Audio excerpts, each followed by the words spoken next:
ಇನ್ನು ಕನ್ಯಾ ರಾಶಿ. ಕನ್ಯಾ ರಾಶಿಗೆ ವಿಶೇಷವಾದ ಗುರುವಿನ ಬಲ ಆಲ್ರೆಡಿ ಇದೆ 9ನೇ ಮನೆಯಲ್ಲಿ. ಈಗ ಅವನು ಕರ್ಮ ಸ್ಥಾನ 10ನೇ ಮನೆಗೆ ಬರೋದು. 9ನೇ ಮನೆಯಲ್ಲಿ ನೀವು ಹಾಕಿದ ಏನೇನು ಪರಿಶ್ರಮ ಇದೆ ಅದೆಲ್ಲವೂ 10ನೇ ಮನೆಯ ಗುರು ಬಂದಾಗ ಮೇಯಿಂದ ಫಲವನ್ನು ಪಡಿತೀರಿ. ಸೊ ವಿದ್ಯಾರ್ಥಿಗಳು, ವಣಿಕರು, ಫೈನಾನ್ಸ್ ಲೈನಲ್ಲಿರೋರು, ಬ್ಯಾಂಕರ್ಸ್ಗಳು, ಶನಿವಾರ ವೃತ್ತಿಯಲ್ಲಿ ಇರ್ತಕ್ಕಂಥವರು, HR ಗಳು ಮತ್ತು PR ಗಳು, ಪಬ್ಲಿಕ್ ರಿಲೇಷನ್ಸಲ್ಲಿ ಇರ್ತಕ್ಕಂಥವರು, ಸಂಗೀತಗಾರರು, ಗಣಿತಜ್ಞರು, ಇಂಥವರಿಗೆಲ್ಲ ಬಹಳ ವಿಶೇಷವಾಗಿರ್ತಕ್ಕಂಥ ಒಂದು ಅವಕಾಶ ಬರ್ತಕ್ಕಂತಹ ವರ್ಷ ಗುರುವಿನ ಬದಲಾವಣೆಯ ವಿಷಯವಾಗಿ ಕನ್ಯಾ ರಾಶಿಯವರಿಗೆ.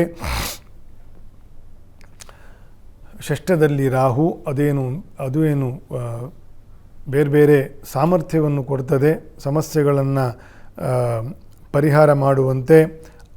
ಶನಿಯು ಕೂಡ ಕನ್ಯಾ ರಾಶಿಗೆ ಸಪ್ತಮದಲ್ಲಿ ಇರೋದು ಅಲ್ಪ ದೋಷ ಹೇಳಬೇಕು, ಆದರೆ ಅಂಥ ದೊಡ್ಡ ದೋಷ ಏನಿಲ್ಲ. ನೀವು ವಿಷ್ಣು ಸಹಸ್ರನಾಮವನ್ನು, ವೆಂಕಟೇಶ್ವರ ಅಷ್ಟೋತ್ತರವನ್ನು, ಶ್ರೀಕೃಷ್ಣ ಅಷ್ಟೋತ್ತರವನ್ನು ಪ್ರತಿನಿತ್ಯ ಭಕ್ತಿಯಿಂದ 3 ಬಾರಿ ಪಾರಾಯಣೆ ಮಾಡಿದರೆ, ಯಾವುದರ ಒಂದು ವಿಷ್ಣು ಸಹಸ್ರನಾಮ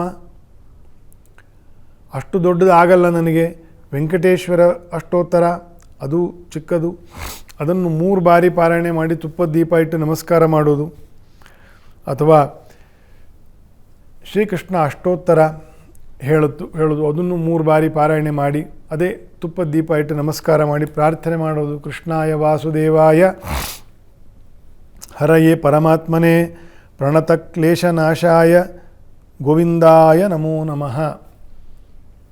ಇದರಿಂದ ವಿಶೇಷವಾಗಿರ್ತಕ್ಕಂತಹ ವಿಷ್ಣುವಿನ ಅನುಗ್ರಹ ಆಗ್ತದೆ. ಕನ್ಯಾ ರಾಶಿಯವರಿಗೆ ಸಪ್ತಮದ ಶನಿಯ ದೋಷವೂ ಕೂಡ ಅಥವಾ ಇತರೆ ಯಾವ ಗ್ರಹ ದುಷ್ಟ ಅರಿಷ್ಟಾದಿ ದೋಷಗಳಿಂದ ಭಗವಂತನ ರಕ್ಷೆ ಸಿಗ್ತದೆ ಕನ್ಯಾ ರಾಶಿಯವರಿಗೆ. ಇನ್ನು